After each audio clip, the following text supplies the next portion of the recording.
Saif Iqbal with me, Associate Vice President of ApplyBoard. Thank you so much for visiting us here today at the Students Visa. Thank you. Thank you, Rais. It's a very impressive office, infrastructure, and your team. I think I'm very happy to be here.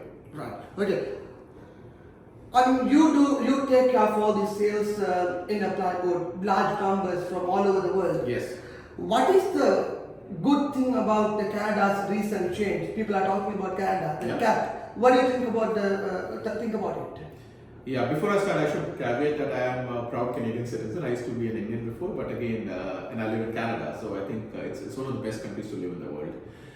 So I think the good thing about the new changes is that the government has agreed that we need to have a better streamlined process for more qualified students to come into the country, which means that students who are looking to bachelor's, who are looking at master's, who are looking at diploma or even graduate certificate, they're still welcoming them. There's no challenge over there. It's just that they want them to come and choose the right course, the right level of study. Again, if you look at good things, the three good things that have happened. One is that master's program are more preferred now in Canada. In the sense they were always preferred, but if you're doing a master's, you should apply with RISE immediately, because master's does not require an attestation letter. You can apply, do a deposit, and come to Canada for either summer or fall. So that's the first good news. Second is that they have tied in the length of study to the postgraduate work permit. So for example, we're anticipating, and it's still not there, but again, if you do bachelor's, you obviously are more qualified for your path to residency, and of course you might end up getting a longer study permit, and it's more preferred as well. The third benefit is that Canada wants to balance the growth. I mean, I live in Ontario, in Toronto, but Canada is the second largest country in the world.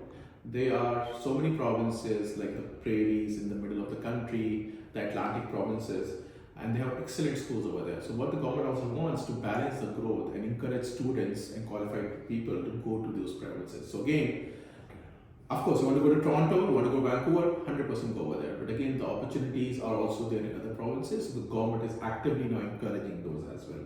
Some of those provinces also have nominee programs as well. So again, you should go back and look at Rais and his team, and they can help guide you with them. So overall, if you are a student who's looking to find the right program, right level of study with a path towards a professional qualification and a job and even a residency, these changes are very positive in our viewpoint.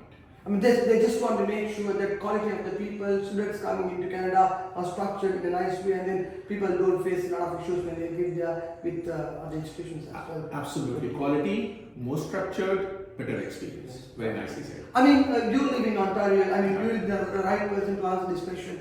A lot of media shows about Ontario's housing crisis. What is your perception about it? Because a lot of people want to go to Ontario, Toronto, that is what they say. Yeah. With this housing crisis in Canada, how does it affect the international students? Has the rent predominantly increased in Ontario? Sure. So I think there are a lot of aspects of it. I can talk for 1 hour, but this is a short video. But I would urge everyone to listen carefully to what I say, because I'll talk about 2 or 3 different things. First is, please tell me where in the world the rent hasn't increased. The inflation is a problem globally. If you go to the US, you go to the UK, even go to Australia now, the rents have increased, right? So housing is a challenge overall as well, and Canada is no different, number one. Number two, can you tell me the top 10 countries which are the best places to live as per the Economics Intelligence Unit? You will find Toronto, you will find Calgary, you will find Vancouver. So of course, it's not just students who are going to these countries, there are qualified immigrants, even from the US down south, who are going up front. So of course, it's the best country and best places to live. It will be a little bit expensive as well. So that's a given here. Third, but the government is doing a lot of active steps. If you look at the new housing minister and Prime Minister Trudeau, they are actively working on increasing housing capacity as well. And again, as I said, this cap is welcome also, because now the students who are going in, of course there were a lot of students who were going in earlier, but it's slightly going to be a little bit decreased, so the housing pressure will also ease a little bit as well. Finally, I can talk about my own personal experience. I was an international student. I went to the US for my master's long back, over 20 years ago. I had full scholarship. I teach an assistantship from Rutgers University in New Jersey. Me and 3 of my roommates used to stay in a 1-bedroom apartment. This is 20 years ago.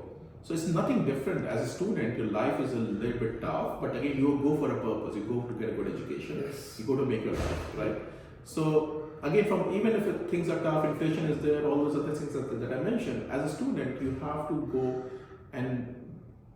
and figure things out. And again, in the long run, again, as an international student myself, for mentorship, I can tell you that's one of the best things that I've done in my life. Get an international education. But I myself studied in the UK as well. I mean, I know absolutely. We used to live in one bedroom house, 3 people plug-in, go through the struggles and then come out. Yeah. Right. One last question. What is the advice you would give for Sri Lankan students who are planning to migrate to Canada as a student? Sure. I think a quick piece of advice, right? Again, when I did my study abroad journey, I started when 20 years ago. I didn't have great advisors like Rais here. I did everything on my own. But I talked to seniors in the US at that time. I took their advice, and I had limited understanding. My key advice is very simple: is that please do your own research, figure out what is best for you. And again, I'm not saying Canada is the best country. I'm sure Rais and his team have a lot of options. So again, whatever you think is the most aligned with the long term, you come with that research. Then second, please study abroad with Rais. I mean, him and his team of trusted advisors can give you the right guidance and help filter those hundreds of options into the right approach for what you require. And the third thing is that this is a hard, but it's a very exciting journey. So be ready for. I mean, the plus 30 to minus 20 sometimes in Ontario. Yeah, but thanks to global warming, the weather is much nicer right now.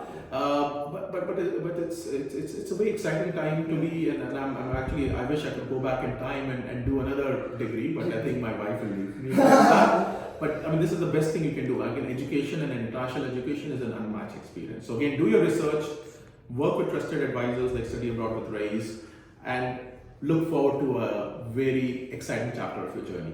I mean, those are the 3 advice. Thank you so much. This is Saif Iqbal, the Vice President for Sales at ApplyBoard, a larger company, big numbers, and here he is with us today. Thank you so much, Saif, for visiting us today. Pleasure meeting you. Thank you, Rais. Thank you. Saif, one more in TikTok is this is YouTube.